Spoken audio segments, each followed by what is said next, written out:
Hello. Hello. Are we We are on? live. We are live. All right. Hold on. I can't see myself yet, so hold on. Give me a second here. Ah, the joys and funs of live. I know this is like my first time doing this, and yeah, and you made me host. Yeah, that's right. Baptism by fire. That's how we do these things before we talk about DC, Marvel, and the Snyder Cut. All right. Look at that. Here we are. I can see things. Oh, good. I'm glad. I'm All glad your right. eyes have been opened. All right. And I got the live chat open, All right. so we're good to roll with that. Let me I just think we're do. good to roll. Hold on. Sorry. Oh no. I'm just doing a couple of feng shui. Make sure my screens are right where I want them to be. All right, there's that. I think if I touch you there, you can move. Okay, there you go. All right, we'll just do that right there. Awesome. Perfect. Okay, now I got it. Now I'm ready to roll. Let's roll. Durbin, what's up, buddy? Steve, how you doing? Dude, I'm doing great, man. Long time no see. I know. You know what's funny is I think anybody watching right now has no idea this is a collab 20 years in the making. Yep, sure is. Yeah, we went to high school together, man. Yeah, now we're on opposite sides of the country. Yeah, but we've always been friends. Like we've always been in contact, you know. Yeah. And we've And always had the same interest. And even in school, man, we were like best friends, and we did theater together. We made short films. yes, I remember those short films. Goofy ass short films together. And I even have some photo evidence here Oh boy. of this. This is I reckon about 20 years old Oh my or close gosh. to it. Wait, hold on. It's 01. So 01. It's about 18 years old.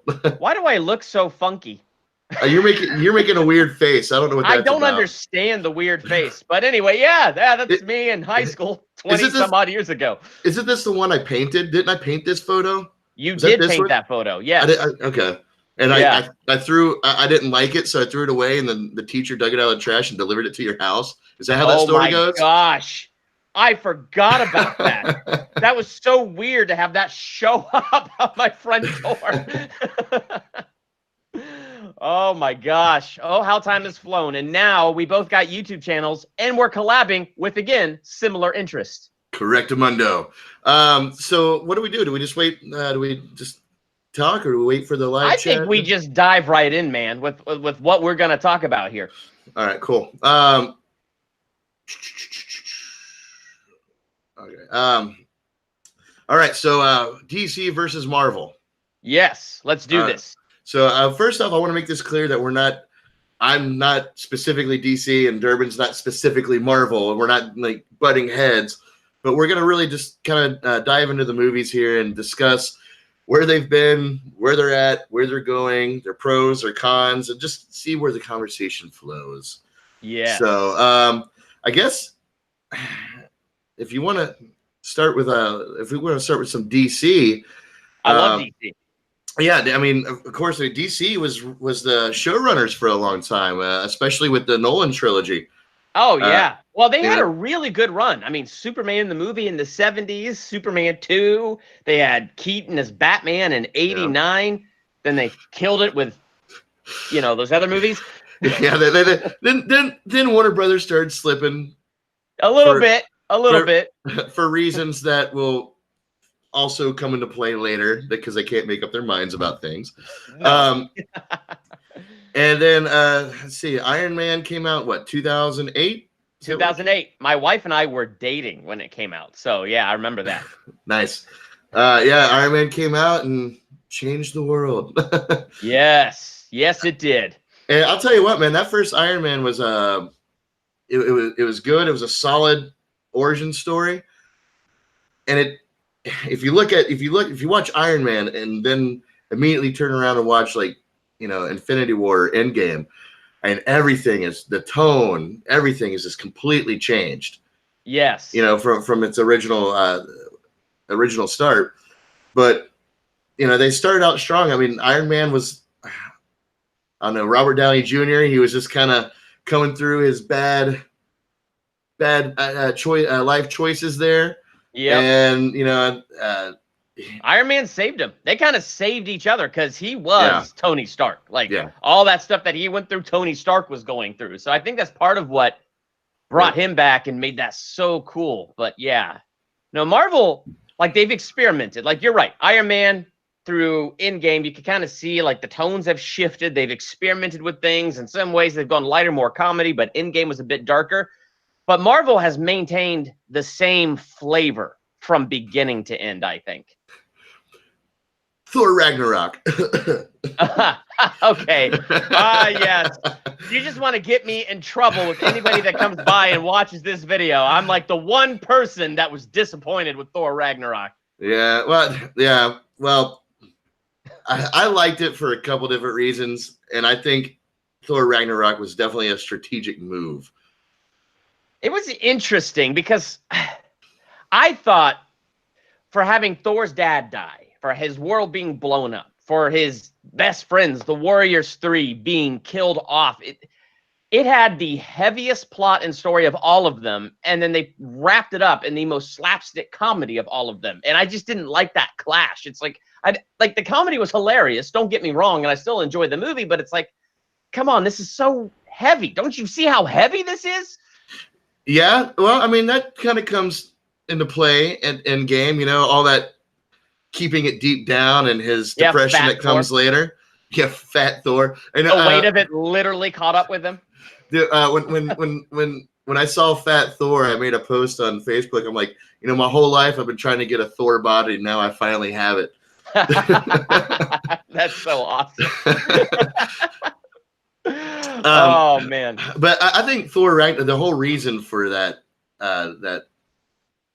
huge comedy influence to that movie was to actually a little breather before we dive into Infinity War. And that makes sense. That's how I always took Thor Ragnarok.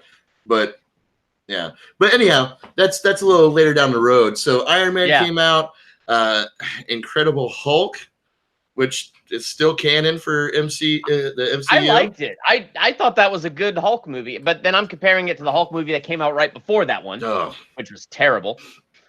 Yeah, I mean, yeah, it was pretty bad. Yeah, but I liked Edward Norton as Hulk, but Edward Norton's Edward Norton. Yeah. But I'm glad it ended up the way it did, because I like our present Hulk so much better. Mark Ruffalo, he just fits the MCU and the whole vibe so much better.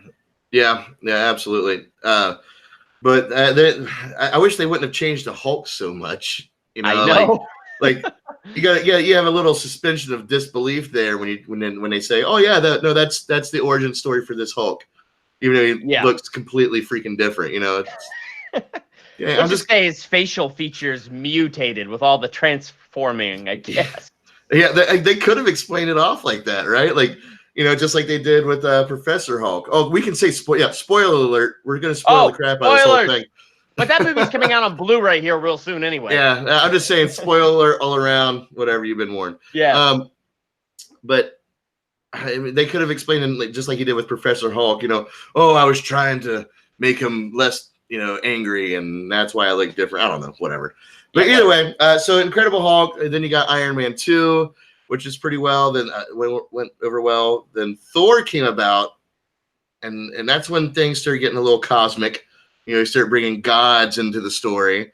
Yes, but at that time they weren't gods; they were aliens. And then in Ragnarok, they embraced the fact that they're gods. But beforehand, they tried to give it kind of a quote unquote science base. But you're Thor, son of Odin. I mean, I know it's hard to get around that. We literally have 2 days of the week named after you guys. Yeah. Owen's Day, Wednesday, then Thor's Day. Yeah. Then Captain America comes along, and I don't know, how'd you feel about that first movie, man? I liked the first Avenger, but I have to say when I was watching Phase 1 for the first time, and I'm not talking about now going back and comparing it, first initial viewing, I was like, yeah, that's all right. I didn't think First Avenger was super spectacular. Yeah. But it's good. I'm not saying anything negative. I'm just saying that's how I felt. I liked it. I was surprised by it because I didn't want to see it. I wasn't interested in seeing it. Yeah. And I just wish they had more of the World War II in there. Like they did a cool little, what do you call that? I don't know. They just cut through a lot of stuff really fast. Montage? Yes. I don't know. I had a brain fart. Anyway, they did a cool little montage, but it's like, no, do a little Braveheart thing here and let me see his leadership. Let me see him leading his men into battle. But whatever, it worked. And a lot of people argue with you there that that's kind of MCU's problem with their movies. They kind of trade out true grit storytelling for, you know, shiny comedy, you know, like you're building right into that DCEU comparison now, aren't you? You're just gonna cut right into that here real soon. Hey, at least I'm being classy about it, pal. Yeah, you are being classy. Yes. But yeah, I liked Captain America. Once I actually did see it, I was actually more impressed with it than I thought I would be. Yeah, and it's still in my top MCU movies, and it made me like Captain America. Like Captain America to me was just, you know, good old boy. Like nobody likes a good old boy. Of the Avengers. Yeah, you know, but the way they poke fun at that a little bit, you know, language, you know, like, you know, that's okay. All right, that works. Yes, so, the self-awareness of it. And then the Avengers show up. That was a good one. Yeah, I can still watch the Avengers, and I know I'm going to get a lot of flack from my DC fans or fellow DC fans, you know, because some of them are pretty hardcore, you know, one or the other. I like movies. Yes, I love watching movies, and do they have their problems? Yes, MCU has its problems, but it's still fun to watch. It's still fun to watch all these characters come together, you know, and like that's that you've never seen this before. This is a whole new playground. The MCU showed us how a shared universe with the Avengers for the first time ever, how it could work. Yeah. Then Warner Brothers and Universal Studios and a few others showed us how bad it could all just fall apart. oh man. Well, okay, let's see. We're at Avengers. That's the 5th MCU movie. So let's kind of jump over to DC a little bit, and and they have far less films under their belt. So they do. So what? So okay. So it all starts Man of Steel. Mm-hmm. Loved it. That's how you kick off the DCEU and give it a far different flavor than the MCU. That was the launch. And a lot of people complain, oh, so Christopher Nolan did. Like, yeah, so The Dark Knight was good and successful, and I want to see Superman in that world. And that worked for me. I was so excited to see Superman in a real world setting where people don't know what to do with a being like that. I loved Man of Steel. Yeah, Man of Steel was a spectacular movie, and I loved like even the first trailer that came out. That kind of you know that kind of horror. You know, you are not alone. You know, like I love that trailer. That trailer is just like this is gonna be something you've never seen before with this character. And I still have those trailers marked as, you know, in my favorite categories on YouTube, so I can just keep going back. They're so good. Yeah, they are. They're incredible, and the movie was spectacular. And I still to this day cannot figure out why not everyone, but why so many people had an issue with Man of Steel. Yeah, and you know. Okay, so I've defended this 3 or 4 different times on live settings like this, and everybody seems to say they don't like this gloomy Superman. And it's like, I get it, okay? I get it. If you see Superman one way, and now you get to this movie, which is a totally radically different take on the character, I could get how it's kind of upsetting, but I really like this take because what does a being like that do? Growing up where his parents are teaching him, limit yourself. How much fear exists in his heart and his mind? Like, seriously. I mean, all you have to do is see Brightburn. and see how a bad temper tantrum could blow up an entire neighborhood or something. I mean, it's like I haven't seen Brightburn yet, but I am very aware of what it is, and yeah. have you watched that yet? Did you Yeah, I see have. that all the Yeah. way through? And I got a review up on that too. I liked it. I didn't love Brightburn. It didn't reach the full potential I think it could have reached, but it did a really good job showing you how wrong things could have gone with just a younger, more immature Clark Kent. Yeah. So yeah, I'm really excited to see that one. Definitely on my to-do list.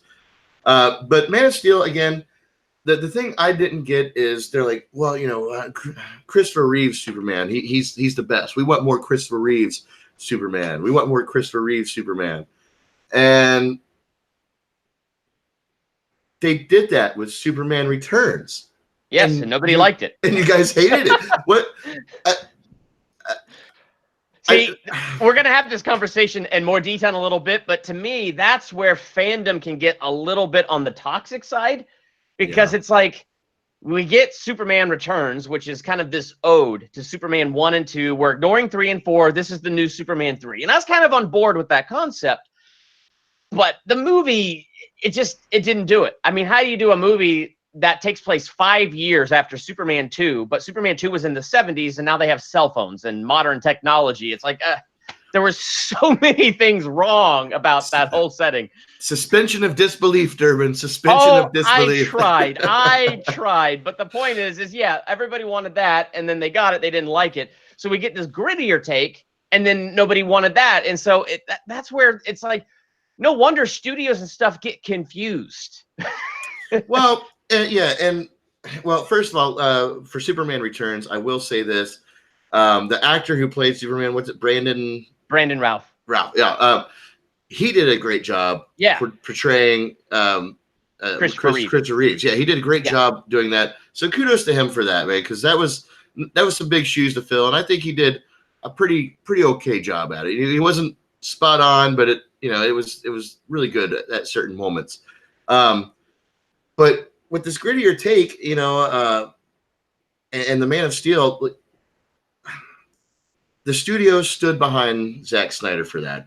Yeah. And they went ahead and greenlit, BVS. Now, at this point in time, as this shirt will explain, at this point in time, Zack Snyder already had a 5-arc movie plan. He wasn't planning on an actual universe that would stretch years. He had before Man of Steel came out, he already had this arc written. He knew exactly how it was going to start and exactly how it was going to end. And they greenlit BVS, Batman versus Superman. Holy man, and the backlash on that movie, like it made what, $800 million? Yeah. But like the critic backlash, I mean, it was. Oh man.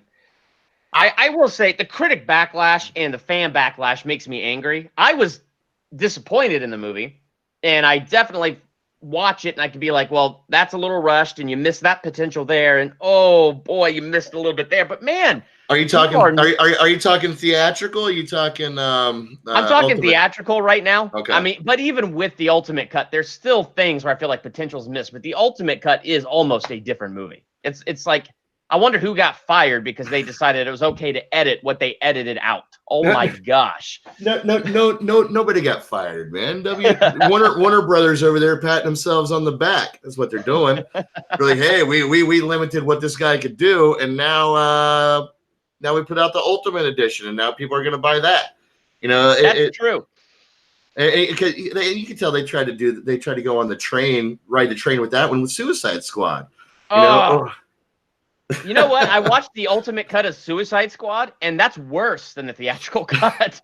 That one was worse. That movie was. It feels like the director only had 6 weeks to write it. It feels like it was re-edited 7 times. It feels like the final version was edited by a trailer company instead of a film company. It feels like all of that. Now it sounds like I'm crapping on the DCEU, and I'm not. I'm crapping on Warner Brothers, because this is when Warner Brothers dropped the ball, in my opinion, with BVS. They didn't stick to their guns with Zack.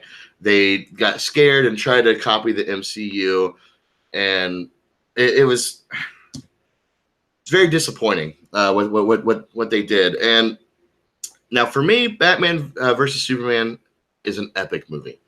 It's on my top number one like movies of all time, and that's because I get the story, but I also completely understand where, you know, regular moviegoer goes to see this movie and they're completely freaking lost.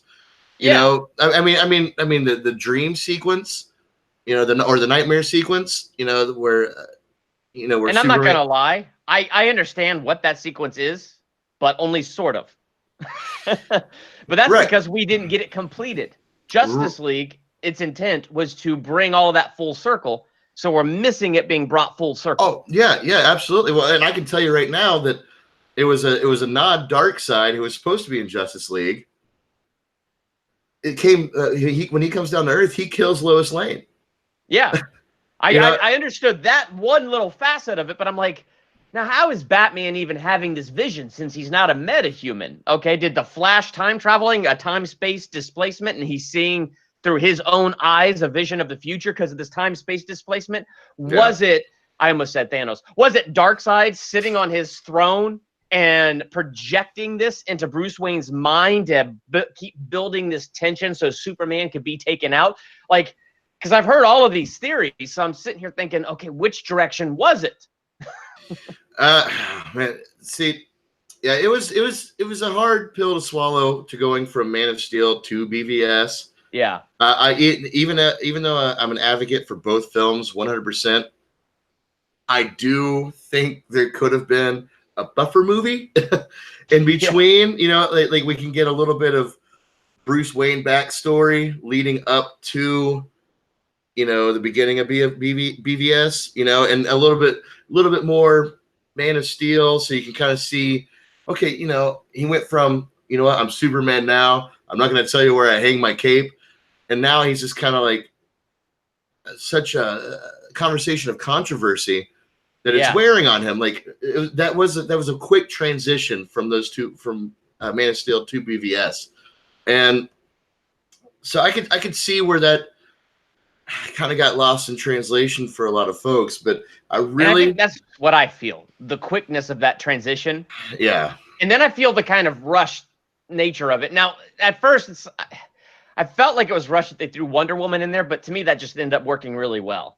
I think the part that I mourned the most in Batman versus, well, there's two things, but here's the big thing, is the Doomsday story, because Doomsday is one of my favorite Superman stories. Yeah. And in my opinion, and this is just my opinion and it's free, so take that for what it's worth, but Doomsday is worth the buildup.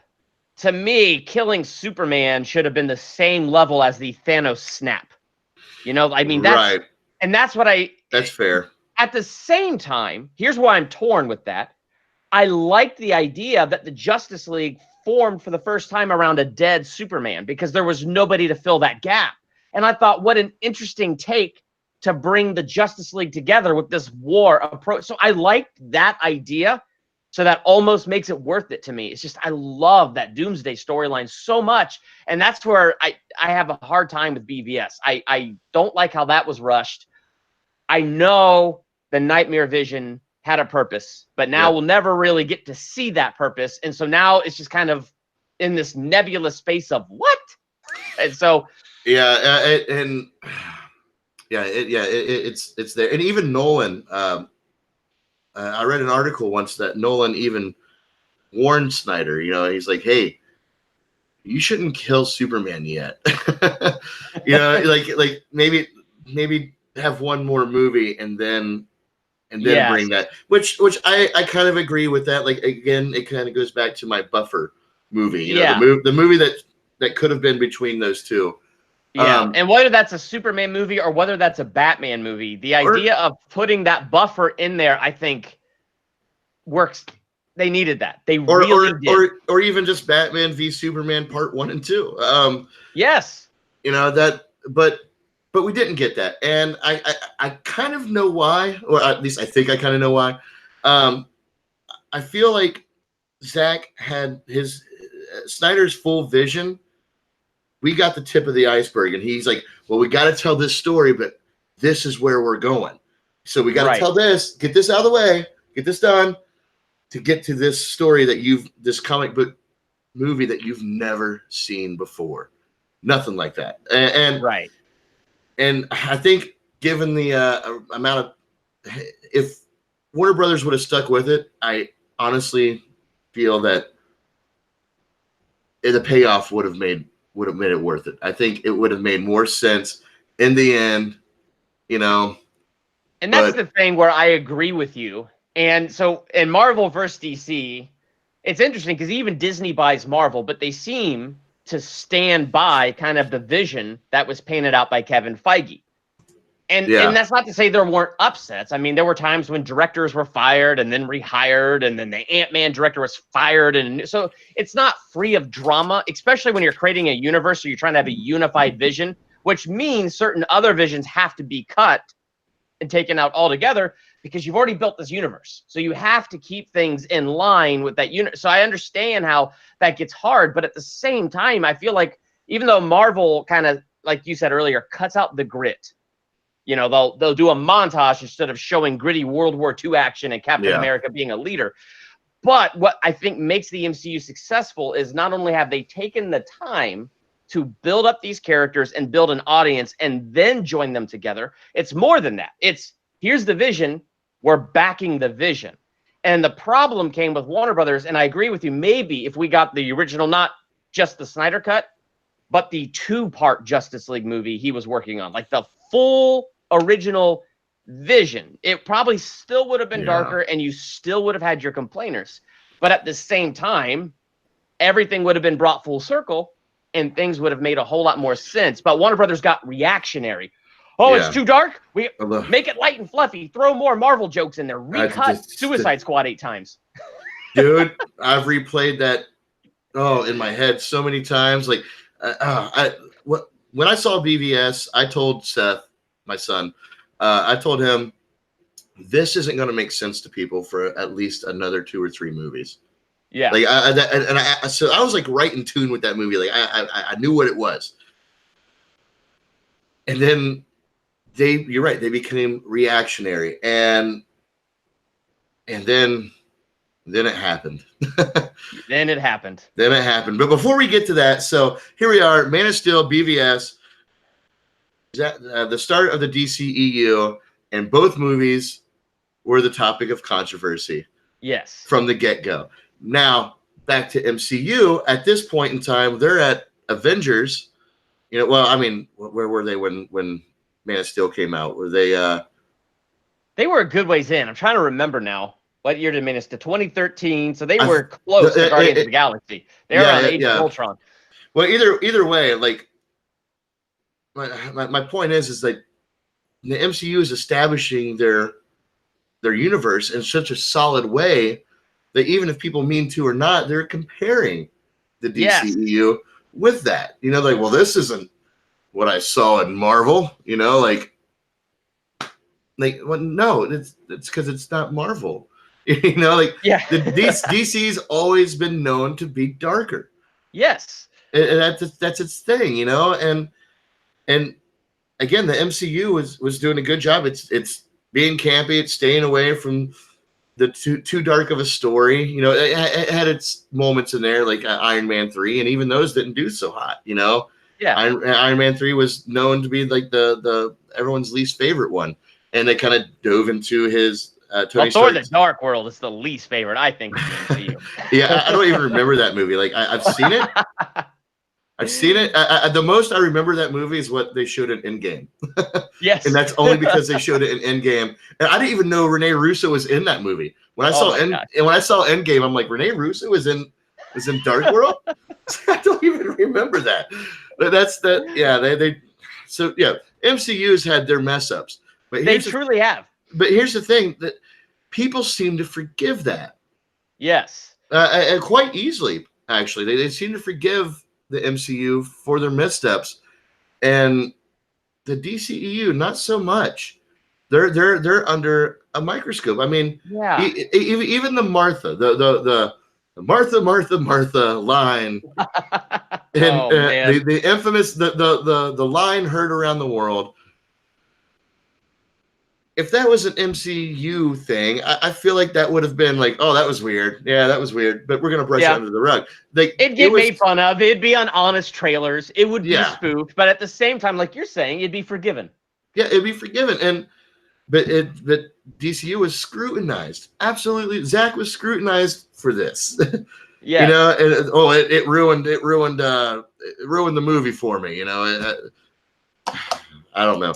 See, But I think that whole moment would have been cooler if there was a buffer movie. And maybe that buffer movie was Batman Death in the Family. And so the Joker has gotten inside of Bruce's head. And in that moment when he says, don't kill Martha, he sees the Joker in himself and then realizes, oh, what have I become? oh shit, here we go. Hashtag release the Durbin cut. See, things like that would have been just. It's funny because like I'm watching it and I feel like, intellectually I get the Martha moment. Emotionally, I think I get the Martha moment. It's that moment where Superman is humanized. And it's that moment where Bruce kind of goes, oh, but that's really hard to portray on film. Yeah, it is. And like you're right. I think me and you have come to the conclusion that a good buffer movie would have made this make a lot more sense. Now we have is that Caleb in the chat here says Snyder's cut was all about Superman. Snyder was not interested in Batman or the Justice League. He wanted to reinterpret Superman, and the other DC characters were background for his Superman. Which I would have been fine with because I'm that much of a Superman fan. Yeah. And when Man of Steel came out and before BVS and there's all this like talk of Wonder Woman and that perhaps that open pod when Superman was in his ship and it was an empty open pod, perhaps that is where the Atlanteans and the Wonder Women came from because they are Kryptonians really descendant. So they're not as powerful as Clark, but they're pretty darn powerful. And that's where these legends came from, which I would have been cool to see that explored and to kind of change things up just a little bit. Who knows? Maybe it could have been. We don't know. Yeah. We'll never know. Well, yeah, they totally made sure we'll never know. It could have been explored. But I don't know if I agree with that necessarily about just Superman focused.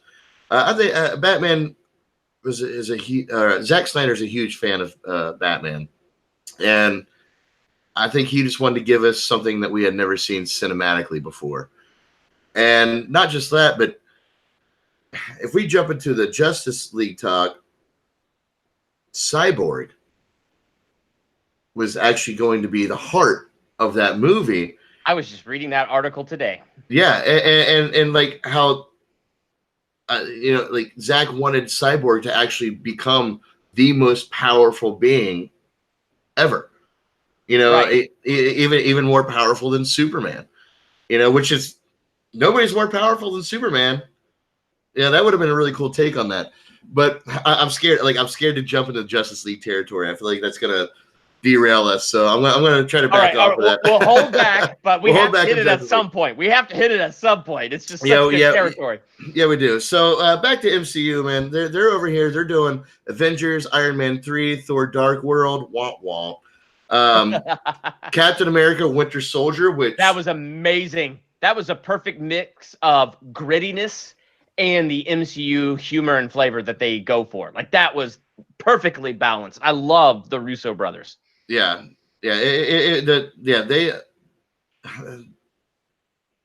Winter Soldier was such a cool movie. And you're right. They kind of did balance it out. It wasn't too campy. It wasn't anything, and it wasn't too one way or the other.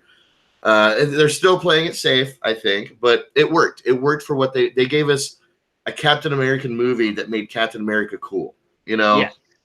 And then and then they follow it up with Guardians of the Galaxy. Oh. That was yes. What a That was pleasant, brilliant. what a pleasant surprise that was. I thought they were going to jump the shark with a talking space raccoon, and now it's my favorite character. Yeah, I didn't even want to see it. Yeah. when it first came out, I'm like, that looks dumb. I have And then no you saw interest. it. Well, yeah, I wait. It came out. What happened was I had a friend buy it for me on DVD because he knew I hadn't seen it. He wanted me to see it so bad. He bought it for me and gave it to me for my birthday. He goes, sit down and watch this movie. And when I watched that movie, man, I was like, oh shit, I've been missing out. Like this movie's fun. You know, this movie's a lot of fun. And it really kind of it changed the tone for the MCU there. Yeah. That's when things started, and maybe almost to a negative light down the road, because that they said, oh wow, you know, bright, campy jokes every 5 seconds really worked for that movie. So let's do that in every movie now. And yeah, that's true. They kind of did do that. Yeah, I mean, I guess, I mean, Age of Ultron was already being filmed at that point in time, so it didn't really suffer that same fate. Which Age of Ultron, rewatching Age of Ultron now, knowing everything else, it's a whole different movie to me. Oh, I've always liked Age of Ultron better than the first Avengers movie. I love James Spader as the voice of Ultron. He's like so perfect for that role and so villainous. Yeah, he was. There's a couple of things that I thought were a misstep with Ultron. I get what they were trying to do, but the comedy, again, the little jokes that he would do didn't hit it for me, you know? Yeah, I think the point, even though they didn't hit it, the point was he's Stark's creation. So he's got a little bit of Stark's, you know, wit in him. And I think it's probably odd to get James Spader to be Robert Downey Jr. with a few lines. Well, I think they told that pretty well. Yeah. You know, with you know, his Tony Stark is in Ultron. You know, by him repeating what Tony Stark says, but meaning a completely different thing, and he does. I don't think he realizes he's repeating what Tony Stark said. You know, he's just, you know, I can't remember the line off the top of my head. Oh, that line where keep your friends and enemies rich and see which is which or something like that. Yeah, exactly. Yeah, exactly. You know, and you know, he doesn't even realize, you know, and that's when Scarlet Witch was like, that's what Tony Stark says. You know, back when she had an accent. Yes. she sort of still has one. Does she? Yeah. It kind of. I didn't hear it in Endgame, but in Infinity War it was there and then gone, but then there. Yeah, she went. Yeah, it was like that the X-Men with Storm. Yes. Yeah, she had an accent and then didn't. I don't think I fully understand why people do that. Like, where's the decision making? Like, let's just get rid of the accent. Yeah, I don't understand that either. But it does seem to happen in a lot of movies, like Kevin Costner in his Robin Hood movie way back in the day, where he forgot he had a British accent about halfway through. I don't think, did he ever have a British accent in that movie? I think in the first 5, if I remember correctly, about the first 10, 15 minutes of the movie, he had a pretty decent British accent. And then all of a sudden, nope. Yeah, that was, how are you going to play that off? I don't know how you play that off. I don't know. I don't know what they were thinking. Like, I loved that movie, but even when I watched it as a child, I'm like, why is he the only one without an accent? Yeah. You know, like, he's whatever. Yeah, so, well, that's Scarlet Witch. But yeah, let's see where we're. Yeah, the Age of Ultron, its rewatchability is so good now. You know, that because there's a lot of things cherry picked from that movie. You know, I mean, hell, even the word "endgame" started in that movie, and that was incredible. When I went back and rewatched that and caught that, it's like, oh my gosh, when Tony points at that's the end game. That was awesome. But then we got Ant-Man, and then which was it was okay, it was fun. But like you said, it actually kind of kept this pattern going. So like you had Age of Ultron. I wouldn't say that was heavy, but it was heavier. Then you have light and fluffy Ant-Man, and then Civil War was heavy. And they kind of started this pattern: light and fluffy, heavy, fluff, heavy. Right, because what Doctor Strange was after Civil War. Yeah, you know, I mean, I wouldn't say it was campy, but it was definitely brighter, more vibrant to watch. It was Yeah. definitely a visual spectacle. And then followed by Guardians of the Galaxy and then Spider-Man and all that stuff. So here we are. MCU's rolling with the punches. Each movie that comes out is doing great, fantastic. Batman versus Superman. At this point, they made decent money. Yeah. I mean, they made decent money, but everybody is completely and utterly split on this movie at this point. Yep, I agree. And that was kind of what stunk because it sent Warner Brothers the total wrong signal. That's when it the goes MCU bad. gets forgiveness because they weren't reactionary to their audience, but they listened. So when Guardians of the Galaxy 1 comes out, here's this hysterical movie, so they try to add more humor into the future movies. Some it worked and some it didn't. But it's interesting because you could see there was a freedom to experiment. So when the audience would want more of that campy, they could do that. Or when they're like, okay, bring it back. Well, then you have Infinity War and Endgame where it came back pretty heavy. Civil War, that was pretty. So like, it's interesting to me. Like they still do play safe. They don't go full grit, but they kind of do with Endgame. I don't know. Let's not go there yet. Point is it's like, it's interesting to watch because I feel like when you watch Marvel, they had freedom. They had the freedom to stand by their directors. They weren't overreactionary to what the audience and the critics were saying. You could tell they kind of listened and when maybe, oh, look, the trend is pointing this way. Let's go that way a little bit. Well, and it's, I don't know, it's kind of loose to say they let their directors have freedom. That's true, especially as the universe was getting more built. Because I think everybody was just Kevin Feige's bitch. But, the one thing that's interesting about taking away the freedom of the directors in the MCU versus the freedom of the directors in the WB is Kevin Feige is like the head of this whole thing. So instead of it being Zack Snyder, who's actually in the trenches making these things, Kevin Feige's sitting up here in his little crow's nest and he knows where he wants it to go. Yeah. And you've already built half of this, which is very successful. So it's like, okay, you can't go too wild now. We just need your creativity to make it look good, but you can't go too wild because, look, this is established canon, and it's got to stay in that realm. I bet you it got really hard with the MCU. Well, I mean, that's if I remember correctly, that's why Joss Whedon left. Yeah, he said my hands were tied constantly. It was such everything was on such a time restriction. Everything was so specific. It was hard to make these movies anymore. Yeah, and that sucks, and so Warner Brothers, as we said before, was they got reactionary, and Justice League was being made as BVS released. Justice League was in production. They pretty much made the movie, and then that's not the movie we got. Right. That's it's not the movie we got. But before Justice League came out, we did get Suicide Squad, which but it was a hit though. Like that's the thing. Like, which I don't get. How was that a hit? I mean, the Joker wasn't very jokery. The best part was Will Smith and Margot Robbie. That was it. That was the only thing good, in my opinion. Yeah, the storyline didn't make sense to me. No.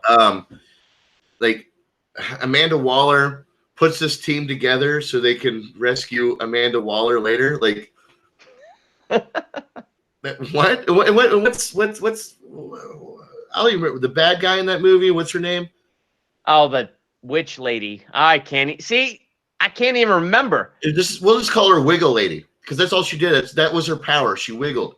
Yeah, she wiggled. Then she would kiss the good guys and turn them into the putties from Power Rangers. Yeah, and even that's under scrutiny of Warner. Yeah, Enchantress all at the same time. Thank you, Seth. But even that movie's under the Warner Brothers treatment. And even though David Ayer didn't make a fuss about it, he said, no, this is the movie I made. He later came out and said, actually, they kind of messed with this movie quite a bit. Yeah. It's obvious they messed with that movie quite a bit, but it's obvious the movie didn't have legs, even though it was messed with quite a bit. Like, I mean, he only had 6 weeks to put it together. So I don't understand why you go to the MCU and, like you said, Whedon leaves because his hands are tied, time constraints, this, that, and the other. Then over at the WB, people's hands are tied, time constraints, this, that, and the other, and one of them stands and another one falls flat on its face.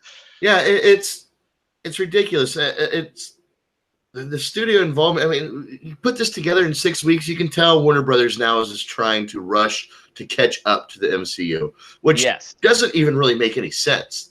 If you actually, why catch up? Build your own stuff. You don't need to catch up. Right. What do you mean catch up? Like, that doesn't even not even playing the same game. Right. You know, it's just you just want to be first in line. What are you doing? Like, and so their movies suffered from it. I mean, Suicide Squad was a financial hit, I guess. Wonder Woman came out. It did pretty well. I like Wonder Woman. Yeah. I don't know how that came out like as good as it did, but I liked Wonder Woman. I think I need to watch Wonder Woman again. It was to me, the first time I watched Wonder Woman, I felt like I was watching a slightly different Captain America origin story. Like, it was like I felt like it was a combination of Captain America, the first Avenger, and the first Thor movie. Like, I felt like it was a good combination of those two things put together, but that didn't bother me because I really liked how they told the story. I like Gal Gadot as Wonder Woman. I thought she's fantastic. Incredible. I enjoy Chris Pine as Steve Trevor. His sacrifice at the end of the movie was powerful. And no matter how many people complain about the CGI at the end of the movie, I don't look. Okay, I'm used to this. I watch superhero movies. They all end in a huge CGI fight. That's not a big deal to me. But the part of it at the end, you know, like Wonder Woman was, to watch it be disillusioned and believe that it was only under the influence of Ares, under the influence of one man or one god, that everybody was evil. And if she could just defeat that, then people are good because they're good at their heart. But then to have that bubble bursted and find out people are bad at their heart and Ares is only taking advantage of that. Yeah. It was cool to watch her have to recover from that and find a reason to fight. Well, yeah, absolutely. And I'm not dissing on that at all. Like, but to me, like, the rewatchability of Wonder Woman, just, it's not there for me. Like, yeah, I just, I don't know. And it sucks because here I am, huge DC fan, and then I get Suicide Squad. I'm like, oh, okay. Jared Leto, what are you doing? Then you get Wonder Woman, and it's like everyone's this movie's fantastic. I'm like, great, yes, we're back on track. And then I go watch it, and I'm like, it's a little lackluster for me because I loved Wonder Woman. I loved Wonder Woman and BVS. I was super excited for it, but the movie came out a little lackluster for me. But it doesn't seem that Warner Brothers really tampered with that much, because somehow Wonder Woman, Aquaman got safe from that, and I don't understand because, like, when everybody's going nuts about Justice League, there was all silence under what was going on with Aquaman. It's like somehow that got left alone, and so did Wonder Woman. And I'm just very curious as to how it happened that way. Well, since you bring it up, let's do it. So Justice League comes out, and it's not a sequel to Batman versus Superman at all. No. Other than bringing Superman back to life, it is no sequel to BVS. Yeah, and even that story is like, oh, cool, they brought him back to life. He got a little pissed off about it. Now he's Superman again. And now his upper lip is swollen. I guess that happens in Kryptonian death. Yes, yeah, exactly. It's the decomposition rate that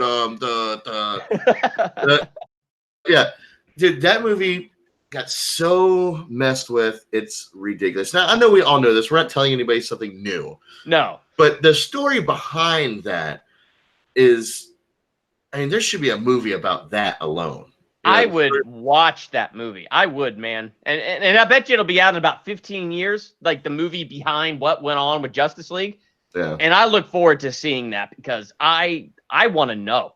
And I think we all only know in part right now. We don't know the full story. Yeah, well, I can tell you this much, man. They were getting scared. they already had Zack Snyder rewrite the script because he was going to have Darkseid come down and kill Lois Lane, which Zack revealed at his SnyderCon event where he showed director cuts of his movies. He revealed that plot point, but he also said that didn't actually end up happening because they made me change the script to not be so dark.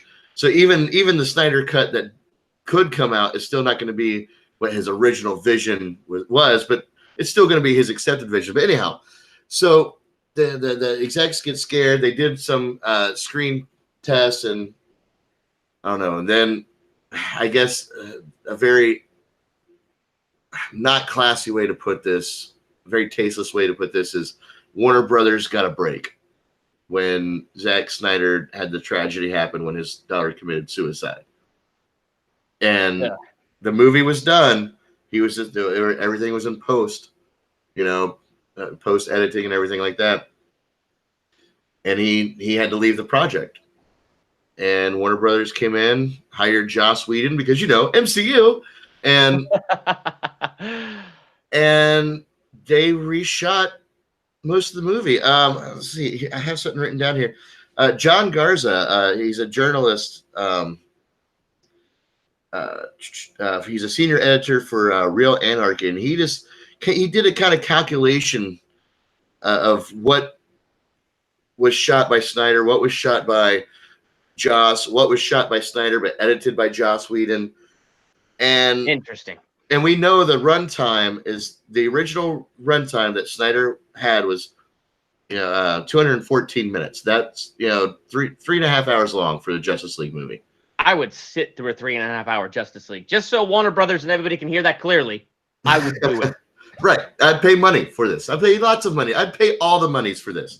But but John Garza comes out and estimates there's about 154 minutes of unseen footage that Zack Snyder shot. And that makes this a completely different movie. Completely different movie. And so why is that? Why would they go, okay, it's too dark. So they have Joss Whedon come in and they have him redo this entire movie. They bring Henry Cavill back, mustache and all, for these painfully obvious reshoots. And they want to change the direction right now. Cool. So why don't we give it more time? Why did the release date not change? And that's what should have happened. Yeah. But do you know why? Not off the top of my head. Money, because it was on it was on the table. AT&T was about to buy out Warner Brothers, and Kevin Tsujihara, Tony Emmerich, Jeff Johns, all these people, or more Kevin Tsujihara at this point. If they didn't get that movie released by that original release date, they would not have gotten their bonuses. And that's why the movie was never extended. That's why it was rushed. That's why the CGI was so bad, because they just wanted their bonus before the AT&T merger came along. Thing is they figured right. Because the one thing they figured right was it was a DC superhero movie and it was Justice League. So good or bad, it had an audience and people were going to show up. I get that logic. It's horrible, but I get it. Yeah, but so they spit it out, and God, it was just so bad, man. And it was such a injustice done to Zack Snyder, and they used the rue he had to leave for his the tragedy in his family, so we let Josh finish the film. But that's not the case at all. They had somebody come in and redo this entire movie, and it doesn't even go with. It barely goes with any of the story or the tone or anything. No, what's hilarious is whenever I watch it, you can see it. There's two different tones at war. Joss Whedon makes a darn good movie, and Zack Snyder, I think, makes a darn good movie. But when you watch a Joss Whedon, Zack Snyder movie, you're watching a little bit of Zack Snyder's vision and a little bit of Whedon's vision, and those visions don't work together. They're competing with each other the entire way through. Yes. 100%. They were two completely different movies. And my DC EU fans are probably going to rip me a new one for this, but I don't blame Joss Whedon at all. I don't think he did anything. It's not his fault. He was hired to do a job, and he did it to the best that he could. From what the studios was telling him to do. I mean, maybe that's why Warner Brothers hired him. They're like, hey, he was Marvel's bitch for a while. He'll do whatever we tell him to do. But I feel like at some point in time there was probably a phone call or something from Joss to Zach at some point that saying, this is me theory. I'm not evidence or proven or anything. I feel like he probably called and was like, dude, sorry, I didn't mean for this to happen. I feel like something like that probably happened. But now people kind of tie Joss Whedon into this hate train of people that made Justice League what it was. And so speaking of the hate train, can I just interject this that I find hysterical? Yeah, go ahead. Let me know if you remember when Batman vs. Superman came out. If you remember all the hate towards Snyder and his vision from the general audience. Like, they didn't like what he was doing as Superman. They didn't like his direction. Yeah. And now we get Justice League, and suddenly it's released the Snyder cut. Well, yeah, because there was a divide. There was obviously a major divide, and Warner Brothers focused on the people that were unhappy and trolling and being negative, and they didn't focus on the positives. I mean, even comic book main man Kevin Smith said it took him till a second time to really understand BVS and what was happening. He's like, this movie had no heart. And he goes, it's hard for me to say that. And then I guess he went and saw it with Jason Mewes, and he said that's when I discovered what the heart of this movie was. He goes, when Jason Mewes looks over at me and whispers, dude, are those parademons?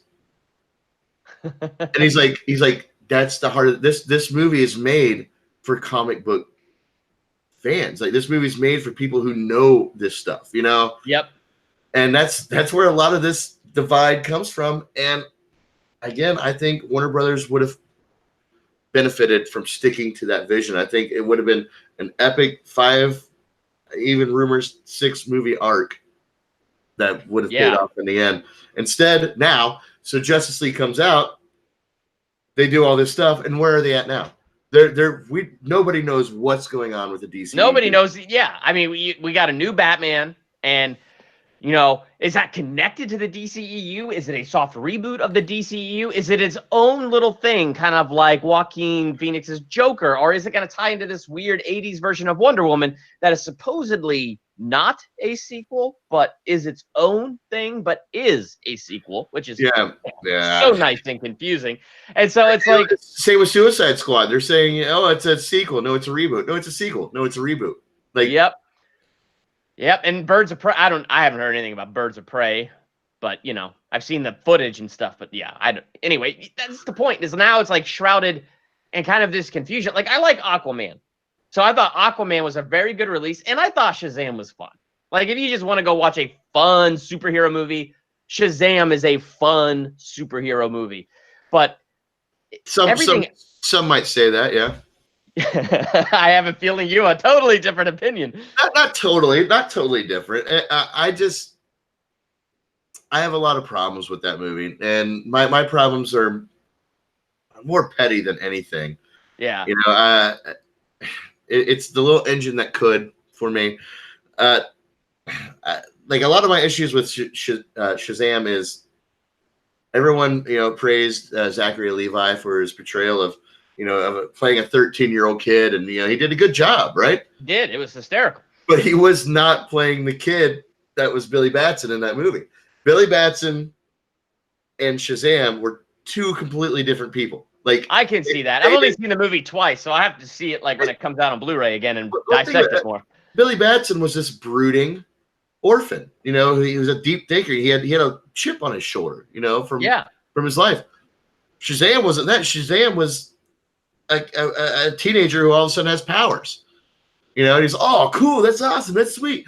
I had a big issue with the fact that those 2 they weren't the same person.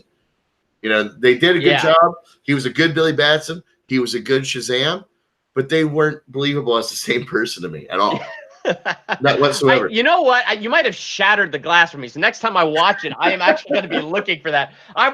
For me, I kind of have zoned out on some of these movies now, and so I went and saw Shazam, and I didn't have expectations for it, and I had fun. But now that you've said it, I'm going to go back and go, oh, he's right. Yeah.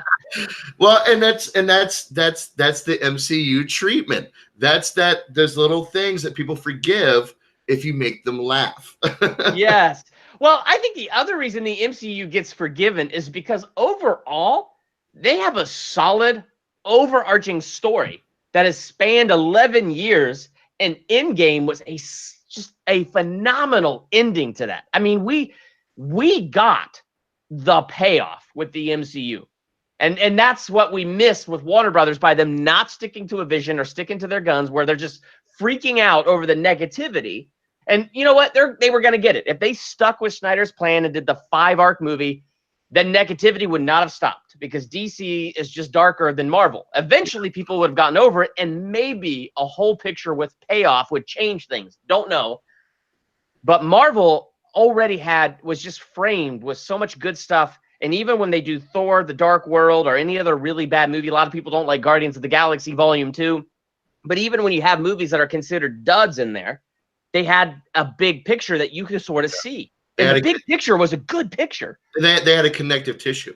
Yes. You know, I mean, you can watch Infinity War without seeing Guardians of the Galaxy 2, but you won't know the story of why they're at where they're at. You know, at that point. Yeah, and that's where the MCU kind of rocks this out a little bit. You know, they do make people love stories, and that's now we're getting this complete story and the payoff. You know, and we could probably skip right on to Infinity War here. Yeah. To me, Infinity War and Batman versus Superman were the same epicness. Yeah. One earned it. The other one was asking you to invest in it. Yes. And unfortunately, the investment now will not pay off. And that's the problem, where Warner Brothers shot themselves in the foot. Yeah. And I didn't mind investing. I mean, I already told you my weaknesses with Batman versus Superman, you know, but I didn't mind the investment, but make it pay off. And the MCU made it pay off. It was amazing. And they did. And that, like Infinity War, I watched that movie over and over and over so many times. I almost have it memorized. I just have watched it that much. Now, I'm not I like Endgame, but nowhere near as much as I liked Infinity War. And Endgame, it Infinity War kind of broke the MCU mold for me, in the sense of it wasn't too campy. It was perfectly balanced, as all things should be. Yep. But I don't know. Endgame was not so balanced for me. It was a lot of. Well, Endgame had a different weightiness to it, and so I did 2 rankings. Right, I did a ranking of all the MCU right after Infinity War, and then right after Endgame, and then I did another ranking right after Spider-Man: Far From Home. And in the one after Endgame, I had Endgame as my #1 movie of the MCU. But after Spider-Man: Far From Home, I put Infinity War as my #1. You know, so I put it because Infinity War is, like you said, it's balanced. It's a bit more even the whole way through. And Endgame asks you to invest your time and your interest a little bit more. It deliberately slows things down so that you can adapt to this weird world they are now living in. Yeah. And then eventually picks it right back up. And I think that's the part that's a little bit harder with Endgame. I like it. I think it works. But I get what you're saying, because it's not as evenly paced as Infinity War. Yeah, no, it wasn't. And there's a few things that missed for me with Endgame. The treatment of Hulk was the way I explained it to my son Seth, who's in the chat room. Seth Draven, it's my boy. What's up, son? What's up, Seth? And he's also in my videos with some of my videos with me. But I was telling him, I was like, if you think about it, the Hulk that we know and love, died in Infinity War. He died. Yep. Like his last words were, "No." That was it. That's very true. He's dead. Like that he never got to have his moment again. And Yeah. the whole time during Endgame, I was waiting, even though Banner thought he figured it out, this is my perfect balance. I was waiting for that Hulk to like come back out and be like, I'm back, like, and you know where there was an opportunity for that? When they were raining the fire down, when Scarlet Witch had picked up Thanos. Spoilers, by the way. And then Thanos orders that they rain down fire. How cool would it have been if he got hit by those lasers one too many times and rips off his shirt and screams, Hulk, smash! Yeah. And then leaps up there and starts taking down the ship. How cool. How cool. Yeah, there's a few moments I think Endgame got a little, dare I say, cocky, a little too, oh, we can do this because this movie's gonna break records no matter what. We already know that. You know. So a quick pause, real quick. Yes. I saw something in here about a Scooby-Doo movie. Oh, I saw that earlier too. There it is. Bat City Stuff said, sorry, this has nothing to do with superheroes. I was just wondering how you would reboot Scooby-Doo for DC Comics. If you would do a coming-of-age horror mystery or what? Well, in the current DCEU, I think I just have to do a flat-out comedy coming-of-age. Well, if you want a good Scooby-Doo movie, a really good Scooby-Doo movie, you should watch the Ghostbusters reboot and just pretend they're the Scooby-Doo team. Because I've always said that they when they did the Ghostbusters reboot, they made the perfect Scooby-Doo movie. Yep. They really did, because that's what that movie was. But what Caleb said, read Scooby-Doo Apocalypse. It's a horror zombie reboot of Scooby-Doo. I want to see that. That's what I want to see. Cool. That would be pretty cool. All right. Time in. So now we're back. I'm in. Okay, we're back. So, but the thing the MCU had was this payoff. They had you rode this story all the way to the end game. Yes, and then we get full circle, big huge spoiler. Tony Stark, I am Iron Man. So, well, which was a good line, but what was the original line? Did he have an original line? I think he was just silent before. The original line, what I'm hearing, was supposed to be the MCU's F-bomb. He was supposed to say, "I'm fucking Spider-Man," or "I'm fucking Iron Man." Oh, I did not hear that. I heard they had shot it one way and he didn't have that line, and they realized they needed that line. So when they were doing pickups and reshoots, they had to convince him, please come back, get in that emotional state. We need that line. Yeah, I'm not even sure how correct that information is. It's just something I heard in passing, and Seth and I talked about it. And thank God they didn't say that, because that would have been the worst line for Tony Stark. But Iron Man, it really wouldn't have fit the tone of the MCU. That's why that would not have worked. Yeah. No, not at all. But the I am Iron Man was, man. But talk about payoff. Yeah. Now, the death of Superman should have had the same impact as the snap in Infinity War. The resurrection of Superman should have had the same impact as I am Iron Man. But, we didn't get there. No, we sure didn't. So, and now the MCU is continuing. We just had Spider-Man Far From Home. Yeah, that was a good one. Which I went and saw last night for this collab, to make sure I knew what I was talking about when we to do this video. Our review is not up yet. It'll be up, but it was a fun Spider-Man movie, but I had some major issues with it. I really did. I'm not going to ask you, so that way I'm not spoiling your review. Yeah. I'm looking forward to that. Yeah, that we shot it today, but it's in editing purgatory right now. Oh, so you know how that goes. it can either go one way or the other. So, yep, that's oh yes, it can.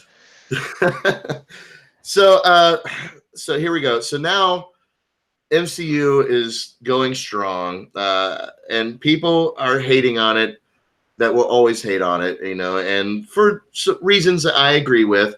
You know, I feel like the MCU does kind of lean on just being bright, shiny, and making people laugh and shove popcorn in their face. And see, though, that doesn't bother me. And the reason that doesn't bother me is that's how they established themselves. It's not like they started dark and gritty, taking risks, and then turned on a dime. right. I know what I'm getting when I go to the MCU movie. Exactly. Yes. But that's the same thing with DC. Like, for me, when it was dark, like Man of Steel, like I was expecting grit. I was expecting the Nolan tones. I wasn't disappointed when I got it. I was disappointed about other story elements and things that felt rushed. But yeah, anyway. But yeah, so yeah, but like you said, we know what to expect from the MCU, and they're delivering on that even more so. I think Spider-Man: Far From Home delivers on their isms way harder. But well, it was the light, fluffy movie after Endgame. Again, it's the exact same pattern. So to me, I was expecting that. I will say this: you're right. It was the painfully obvious, light, fluffy movie after Endgame. Yes. So now here we are after Justice League. You know, everyone's released a Snyder cut. We get Aquaman, which actually took place according to Aquaman himself, Jason Momoa. Thank you, Momoa. Aquaman himself said this movie actually takes place from Snyder's cut. I read that article. Very interesting. It takes place after Snyder's cut. So, and he goes on to explain in Snyder's cut, my last scene was getting in a truck, being the wanderer that I am, saying I have to go back home, and he gets back in the back of a truck and heads back to his home or to the water or wherever. And ends up in the water, saves the submarine. We know the story. Yep. Right. So now that movie came out for some weird ass reason at Christmas. Yeah. Summer blockbuster at Christmas. Okay. And it was fun. Yeah. I liked it. It was fun. It was almost like, did Warner Brothers really make the DC movie like an MCU movie and get away with it? Yeah. But James, I was so wondering if that movie was touched with all this craziness. I'm watching it as trying to figure it out because it had the lighter tone, where everybody overreacted and they wanted the lighter tone, so that was there. But it had a touch of the grit. I mean, it wasn't fully there, but it had the touch of it and kind of the scope of the story. So yeah, I was confused, but I enjoyed it. Well, you can tell that. I mean, they had James Wan in there, horror director, which is like I love James Wan, but like Warner Brothers, our movies need to be light and campy like MCU. Let's get horror movie directors to start shooting our movies. But yeah, but I love James Wan, so like he was like my investment in this movie, James Wan, and visually he did fantastic, man. That movie is visually except stunning. for things that were outside of the water that looked very green screen to me, but things under the water look very good to me. I'm specifically talking about that water lightning heading down to the trench scene. That was amazing. Oh my goodness. Oh gosh, that looked awesome. But I also did like his one-shot takes, when those were cool. Yeah, like running on the rooftops and when they were doing the eyepiece thing. It was all like just one-shot takes that were really good. My biggest qualm with Aquaman was actually Jason Momoa himself. Man, see, I liked it. I have the opposite thing with Jason Momoa, where I was like, I liked him. He sold it for me. Well, no, hear me out. I like him. I like him in this role because this role is him. It feels like it's him. But I'm also very aware that I feel like he's reading cue cards at some points in this movie. Like I don't, his lines don't hit it with me. But at the same time, he's kind of like, yeah, cowabunga, dude. He's that type of guy. Like that's kind of how they talk, you know. And I don't know, like his acting. See, for me, what you just said perfectly described Mira. Like that's what she was like to me, where I thought she delivered some things awkwardly that didn't land for me. So here I am loving Jason Momoa, and I think he's perfect. And I think what's her name? Amber Heard. Yeah. I feel like she was the one delivering some of those awkwardly said lines, like she's reading it right off of, like at the very end where she, says, "Behold, born from blood today, King Arthur," or whatever. Like the way she delivered that announcing of the new king was a little cheesy to me. Yeah, well, if that's the cheesiest thing in an Aquaman movie, I think it's a win. They made him riding a seahorse awesome. Right. Yeah, and was it my review of the movie or my trailer talk? Or no, it was my ranking of the DCEU when we talked about it, and I even added in that clip of Austin Powers. They had sharks with freaking lasers beams on their head. Like they did because they freaking did, and but that goes back to Snyder. That goes back. Snyder chose that Aquaman. He chose that tone for Aquaman, and he made Aquaman cool. But my biggest thing with Aquaman is Jason Momoa didn't quite hit it for me, only because I felt like he was reading sometimes. I felt like he was there for the party of the movie, and I don't know. But it's a very small qualm. The movie overall was pretty good. Yeah. Shazam, I told you about my problem with Shazam. Yes, you did. And well, there's one other problem, that Superman cameo. Yep, because it's not Henry Cavill. Couldn't get him. Well, I don't care about that. There's other ways to do that shot. Yes. That specifically, I was telling Seth the other day, like, that shot in BVS where Lex Luthor threw Lois Lane off the building and Superman, saves her or whatever, and then he shoots up to the very top of the Lex Tower, and you get that behind shot of Superman. That is my favorite scene in that movie, by the way. It's a fantastic scene. That Lex Luthor rocks. I don't care what anybody says. I can't stand Jesse Eisenberg as Lex Luthor, but I love that one. No, Jesse Eisenberg to me is the single worst part of that movie. But I enjoyed the rooftop scene. That's the one place where his performance paid off, was on that rooftop scene.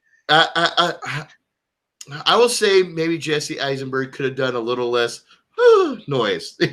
Yeah, if he was the Riddler, he nailed it, but not as Lex Luthor. Well, I did like his Lex Luthor. Personally, I really liked his Lex Luthor. But anyway, so that shot where Superman's kind of like, panning, he's slowly descending down on top of the LexCorp Tower, or whatever building that is. That behind shot, if they would have just like took out all the background and just had Superman like that, but like floating in front of the school. Yeah. There's your Superman cameo.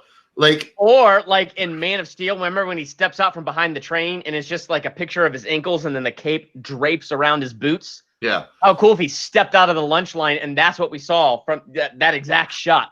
Right, exactly. Which, by the way, Snyder himself actually draped that cape over the boot. I remember hearing that. That's pretty cool. Yeah, there was so many different better ways to do that Superman cameo. I get it. He couldn't be there, scheduling conflicts, whatever. There's so much better ways to do that cameo than the way they did it. Yeah. So now here we are. MCU's rocking out, doing their thing, and DC, we have no clue what's going on. Now they have this DC Black brand, which is where Joker is falling under. Right. And then I guess that it's flippy flop if that's where the Batman movie's going to fall into. I doubt it, only because Joaquin Phoenix, artistic guy, doesn't do sequels. So no, I don't mean in the same universe. I mean in the DC Black, like it falls under the DC Black label. It's going to be. I don't know anything. It's going to be a standalone. Well, yeah. Todd Phillips pitched the DC Black label, which I think, our first video that we did on Film Trigger, we even mentioned it. We called it DC Dark then. Interesting. But my cat just clammed on my keyboard. Well, hello, cat. But Todd Phillips pitched the DC Black. He goes, why don't we just do a movie that has nothing to do with a shared universe? And it's really dark. It's gritty. It can be rated R. And we can do whatever we want and call it DC Black. And I guess Warner Brothers has adopted that. And now it's under question whether or not if that's where this new Batman movie is going to fall under, because it could fall into the DCEU. We don't know. It could be a prequel because it's like the 90s, right? So that would have been Ben Affleck's Batman being 20 years old. Yeah, the prequel timeline makes sense. The timeline that they have makes sense for the prequel. Well, what doesn't make sense about them doing a prequel timeline is they don't have a Ben Affleck. So it's like, where is this gonna go? They really shit the bed on that one. Oh gosh, I liked his take on Batman. I mean, a lot of people I liked it. Everybody liked that take. Yes. One thing everybody could agree on with Batman v Superman is that they want more of that Batman. So what does Warner Brothers do? Not give them that Batman. No. What are you guys? Do you guys have monkeys over there? Just throwing darts at a random word board, that's what the movie we're gonna make. Whatever dart hits whatever word. That's the movie we're gonna make. Like I don't understand what's going on over there. And this whole sequel, not sequel, reboot crap that they're doing with Wonder Woman and Suicide Squad. Now hold on one second, sorry. Now the only hope I have. Cats.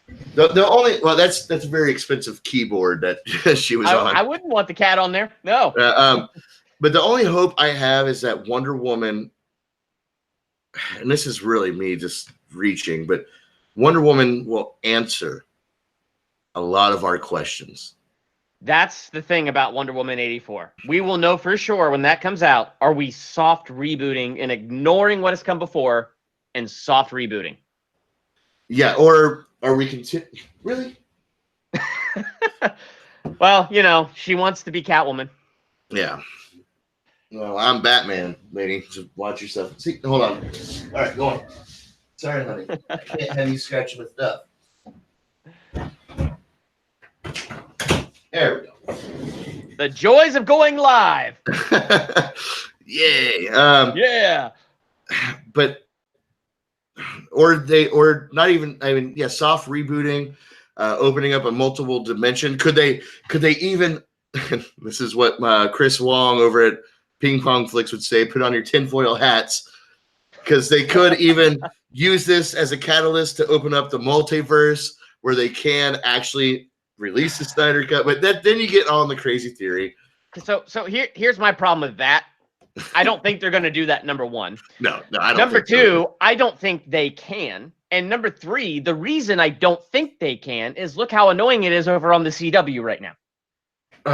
Yeah. I haven't. First of all, I'll admit I haven't watched any of the CW stuff. I gave up on Arrow after season 6. Gave up on Flash after season 5. I just gave up because I was just tired of it. I gave up on Gotham a while ago. And I know that doesn't fall into the same category. No, but I get it. Sometimes these shows can. I mean, that's where I'm feeling hero fatigue is the shows, not cinema.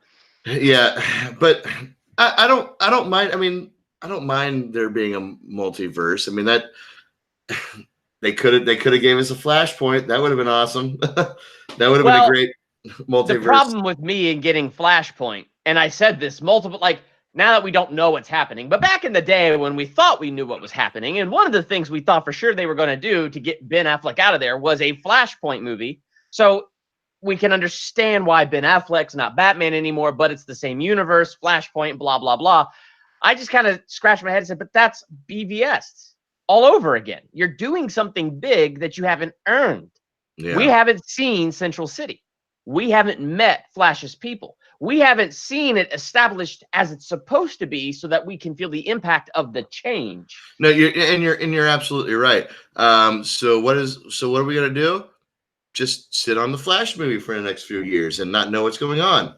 Didn't Ezra Miller's contract just expire? I didn't even see online whether he's going to re-up or not, but I think I saw for sure though his expiration has passed. Yeah, his expiration has passed, and the writers that were originally attached have left. Now, It writer, the guy who wrote the movie It, director, the guy who directed It is coming in to direct, and the lady, I don't have her name in front of me, who wrote Birds of Prey and the Bumblebee movie, she's on script detail now.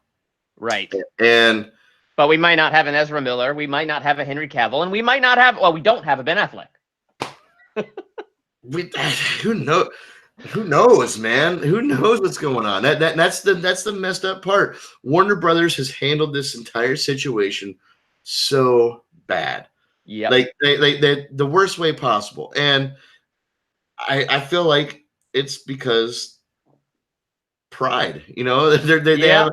I mean, pretty much almost all people that were in charge of decision making after the whole Justice League debacle have either been left or have been fired. Yeah. And some under extraordinary circumstances, like Kevin Sujihara. But there's still one person there, Tomy Emmerich, and a lot of people kind of think that he might be like the one. Well, no, we can't go back. We can't backtrack now.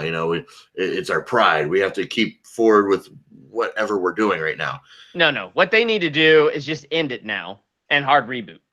That's just kind of where we are. Unplug the machine. Right. Start it over. Like a dude from Fallout, the director of Fallout. Him and Henry Cavill introduced this Man of Two script. And that was going to intertwine Green Lantern. And and he deserves a good movie. Green Lantern has not had it good, but he's a great character and deserves a good movie. And it would have intertwined and all this stuff with what we have now for the DCEU. And they denied the script. And according to the director, again, I don't have his name in front of me, but according to them or him, that he said they weren't interested in my new take. They wanted me to fix their broken ones. And that speaks volumes about where Warner Brothers is at. The documentary is going to come out in about 10 or 15 years. Yeah, and we're really going to see this. They're allergic to money, I guess. I don't know. I guess so. I mean, what's really sad? Flip over to DC's animated movies, starting with Justice League War, followed up by Justice League Throne of Atlantis, followed up by some of those animated solo Batman movies, leading up to the death of Superman and the reign of the Superman movies that came out. And you can really see the amazing stories. And so I'm thinking, if you're going to hard reboot it, do that. Now, we're all tired of origin stories. So start it with Justice League War. Let the hard reboot be a Justice League origin story. Yeah. Well, I mean, yeah. You're kind of describing a Snyder movie, but I'm not going to let some of the things that came out about where the Justice League movie was going to go is that the Green Lanterns were actually going to join Darkseid because they were being manipulated. Yeah, it was. Oh yeah, interesting. Yeah, like even in one of the photos that Zach dropped, people asked, "What's that ship in the background?" He goes, "Oh, that's a lantern ship." It is. So that anti-life equation, whatever it was that they said was going to be the dark Superman, he's already using it and it's got some Green Lanterns. Yeah, it was. Yeah. That. I want this. Okay, all right. Talk about this non-toxic side of the Snyder Cut. The movement. Let's dive in. Okay, the non-toxic side. So obviously we have toxicity with any movement or anywhere you go, and this movement started out with people wanting to see the Justice League original Snyder Cut, but when you dive into it and you find out all the sneaky business that Warner Brothers did, behind Zack Snyder's back, and how they just remade the entire movie, and you had Jeff Johns in their ear saying, "Oh, we need to take Cyborg more out of the movie." don't worry. I've got Cyborg. Everybody, I'll take care of him over in the DC Universe streaming site. Oh man. Yeah. See, there's a little undertone of integrity from Jeff Johns there, because he was wanting the more campier Justice League movie, because, well, I believe he was wanting to take his dark version to the streaming site. So then these people start coming out, the supporters of the original supporters that were part of the Justice League movie, Jay Olivia, who was the storyboard artist, who also did the Dark Knight Returns animated series. Great movie. Yeah, yeah, he was a storyboard artist for Justice League, and he says, This is not what I did."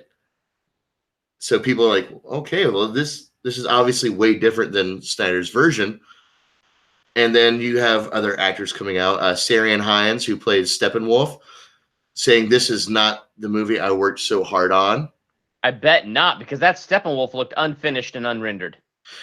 Well, yeah. Well, I mean, especially in that opening scene, that was actually supposed to be Darkseid. That the history lesson, Darkseid was in that scene, and then they put the Steppenwolf cloak over him, right? Because for some reason you can't keep Darkseid. I don't know. I whatever. And then you have Ray Fisher, who plays Cyborg, who says, there's enough Cyborg cutting clips on the cutting room floor to make its own movie. That they pretty much ripped the heart of this movie out, because he was supposed to be the heart of this movie. Right. And even Ray Porter, who performed as Darkseid, has started coming out quietly, like he's being discreet because he's under that contract or whatever. But he's being discreet. He's like, and it's come out he was Darkseid.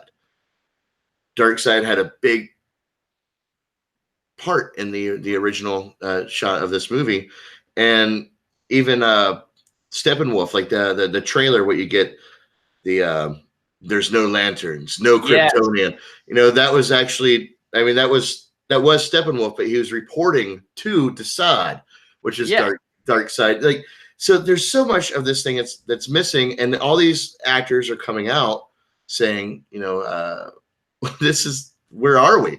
Where's this movie that we shot? Even Ares, the guy that played Ares.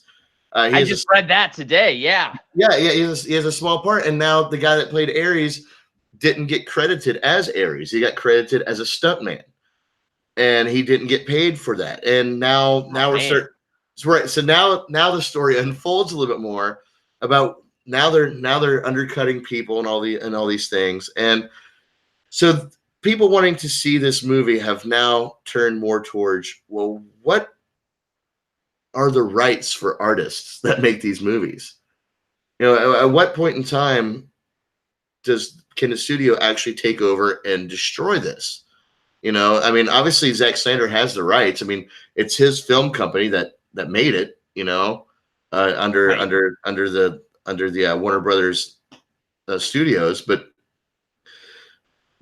when it comes to the movie he made, where can that go? Why is that so hard? And can Warner Brothers really do this? And should they be allowed to do this to filmmakers and artists and actors and all these people that worked hard in this movie now are being portrayed in what they didn't initially sign up for?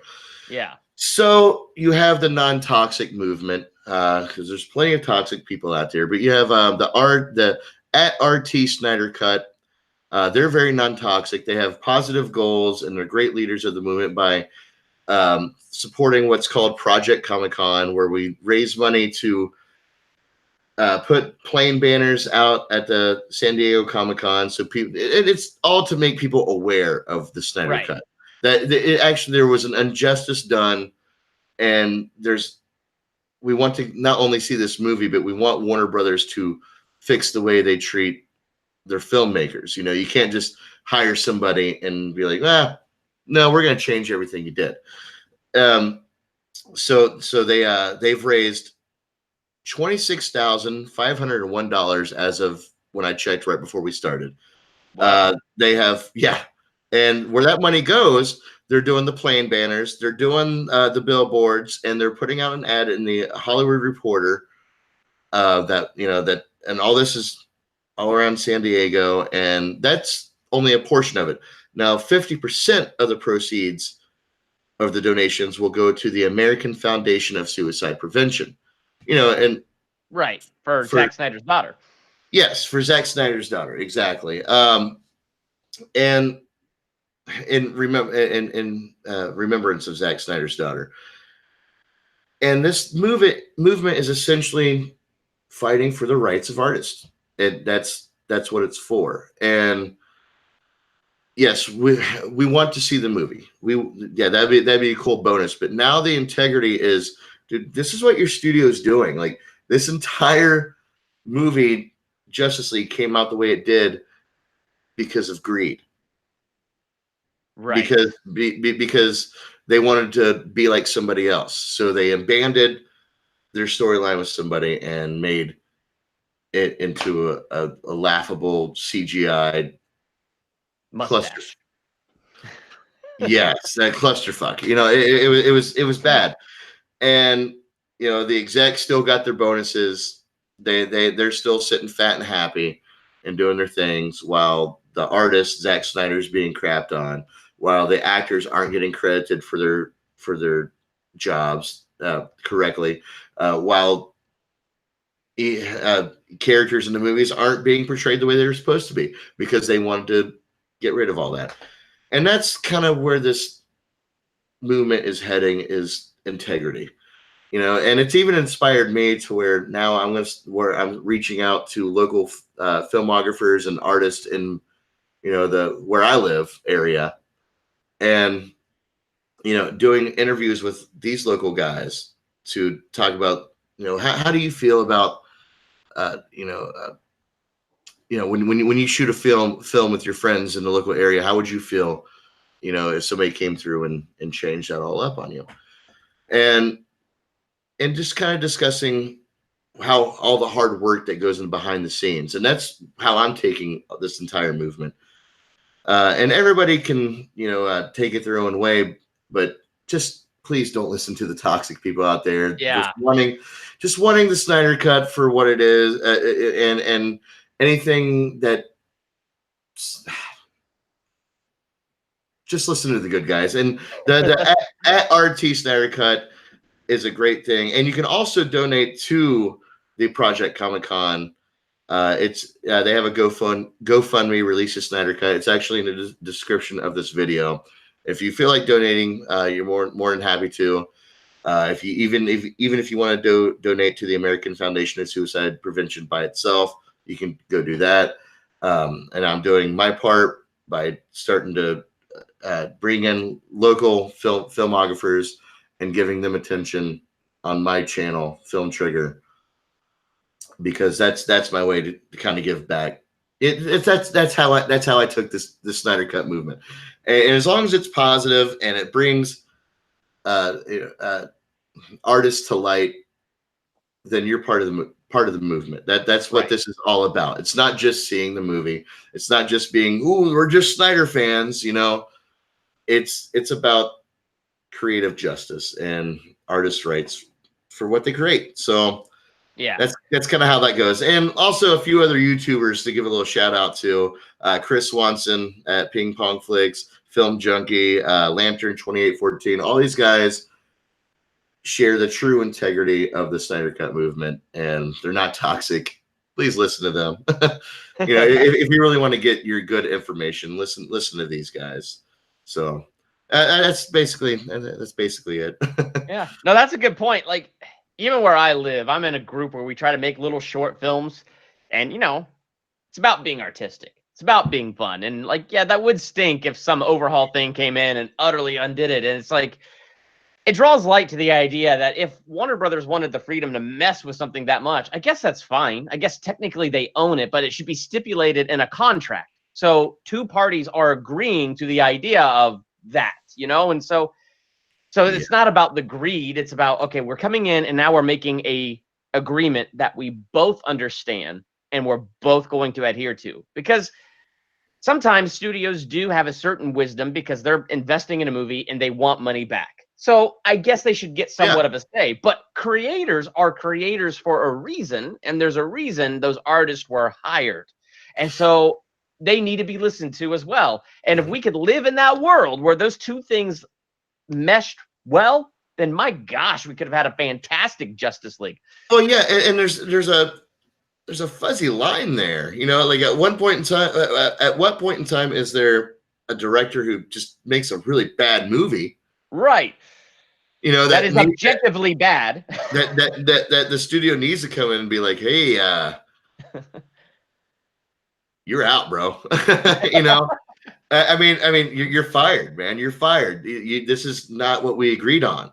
You know, which is fine, but to have a director give you a clear vision and then have a money-making vision, a movie that's a series of movies that's making money, and then because you got some complaints about how dark it is, when his daughter commits suicide, you go behind his back, refilm it, and that's that. You know, like that's not right, man. That's not a right way to handle that situation whatsoever. They didn't care about Zack Snyder's situation. They use it as a platform to do their own bidding so they can make a fun, campy movie and, you know, sell toys, and which is exactly what Warner Brothers has a history of doing. Right. You go back to what you said about Tim Burton's Batman. You know, around I had all those toys. Right. But it was too dark. So Batman Forever came out, which was a good meet in the middle. Isn't it sad that we can say Jim Carrey was truly the best part of that movie? Yeah. But it wasn't Batman and Robin, so that's a good thing. Oh gosh, nothing is Batman and Robin. Oh my gosh. I'm not even Justice League is Batman and Robin, but oh man. Right, yeah. And then they did the same thing with coincidentally Superman back the Superman 2 with the Donner cut. Oh yeah, they did. With the situation. I mean, Warner Brothers has this history of repeating themselves, repeating these mistakes of going one way or the other. And they it's time to stop, man. Like, I'm to the point to where I wish the DC property would just be given to somebody else who can actually handle it. Just handle Disney, it. Right? Like Disney. I knew it. Get that reaction. I knew it. I don't know about that, man. Oh man. So I mean, man, I think we beat this to death. Man. I think so too. But hey, we came to good light in the end. How cool would it be if studios and directors could just get along and just let bygones be, I don't know, be bygones. Yeah, it was. There's been an injustice done, and now Warner Brothers has no clue what they're doing. They're just. Hopefully, Wonder Woman 84 answers these questions. So I'm nervous for those answers, though. So, like, I want them to be answered just so it's settled, but I'm also nervous for what the answers are going to be. Well, thank God for Joker. Yeah, which exists in its own thing and is not tied to anything else. It's like, please take me out of this hot mess and just entertain me so I can go be entertained. I might have a heart attack due to all the stress I've had over these Warner Brother DC movies, man. It's they to me, they came out with two really good movies and they ruined the rest of it. That's how I feel. So yep. Username, user last name commented, said, I'm sold on Aquaman. Flash really concerns me. He was such a goblin of a human being, but looked very stoic and dignified in Dawn of Justice. Hope Snyder didn't write him like that in JL. I don't even know what to do about the Flash, to be honest with you. Yeah, I mean, yeah. Was Ezra that good? You know, it's funny. I thought he was light and funny, and I liked his character, but it's one of those things upon rewatching, I'm like, I don't know if I'd want to see this Flash stand alone. Well, I mean, I would, but only because I'm hanging on to the Snyderverse, you know, like, and that's that's something that I feel like I'm going to have to start letting go now, you know, and well, you have to. I mean, come on, look at Shazam. You have to. yeah, Shazam. I mean, look at Robert Pattinson Batman. I mean, it's gone. Like all of that is gone. Yep. Yep. Well, All right. hopefully Robert Pattinson's Batman kicks some ass I because hope so. I hope so. we need another just ass kicking Batman. We need a DC win, and DC has a lot of stories that are winners that they can pull from, and they just need to do that. Yep. So we'll see. We'll see how Birds of Prey come out. MCU. I guess you guys are gonna do all right either way. I don't think financially there's any wrong you could do. I mean, you literally did a re-release of Endgame with unfinished CGI, and everyone thought it was amazing. So I'm whatever. You guys can do whatever you want. I went and saw that with the unfinished CGI, and I loved it, man. I ate it up. Yeah, good for you. not that it was amazing or anything, but I just wanted it to beat Avatar. Right, but to me, like that's part of the MCU problem there. Like they're who wants to release unfinished footage? Not only that, but be so confident that they know they're going to release unfinished footage and still be successful. That's smug, and it is a little smug, and like hopefully, hopefully it doesn't get him in trouble. Hopefully not. I think it is a little bit. I think people are just now going, wait a minute. we let you pass the talking raccoon by us, but what did you just do now? That I'm looking at an action figure Hulk on screen. Like, so all right. Is there anything else? Let's see. A lot of Scooby-Doo talk still. Scooby-Doo. Oh, that's good. That's yeah. So that talk continues onward. Some saying they just call it Mystery Inc. And yeah. Yeah, the balls on the Russos. Yeah, good for them. Hey, I like the Russos, and they brought a good touch to Infinity War, Civil War, and Winter Soldier, and Endgame. They brought a good touch to the MCU. Oh, here we go. Seth says, Durbin, you need to convince me, that Into the Spider-Verse is a great movie. Listen, I don't need to convince you of anything. Just watch it, and you'll be convinced. The movie stands by itself. We watched it in theaters, and I wasn't impressed. We watched it again last night, and I told him twice today that he was right. It's a better movie than I thought, but he feels the need to call me out. That's what sons do to their fathers. So yeah, there's that. Yeah, it was a good movie. I enjoyed it, but yeah, whatever. Sorry, Amazing Spider-Man all the way for me. First one. That's still my favorite Spider-Man. That is a great Spider-Man. I do, but Tom Holland's portrayal I love the best. I like his portrayal. Yeah, because the classic tale, Tobey Maguire was the best Peter Parker, and Andrew Garfield was the best Spider-Man, and Tom Holland is both. Yeah, he does good as both. Now, I would like to see a live-action Spider-Verse where they bring in, the other two Spider-Men. They can do that now because there might be a multiverse. Big spoiler for Far From Home. Everybody listening, Far From Home spoiler. No multiverse in that movie yet. No, but it exists. But they mentioned it. They did, but it was all a ruse. Yes. But we know from Endgame there are other branches now, so we'll see what they do.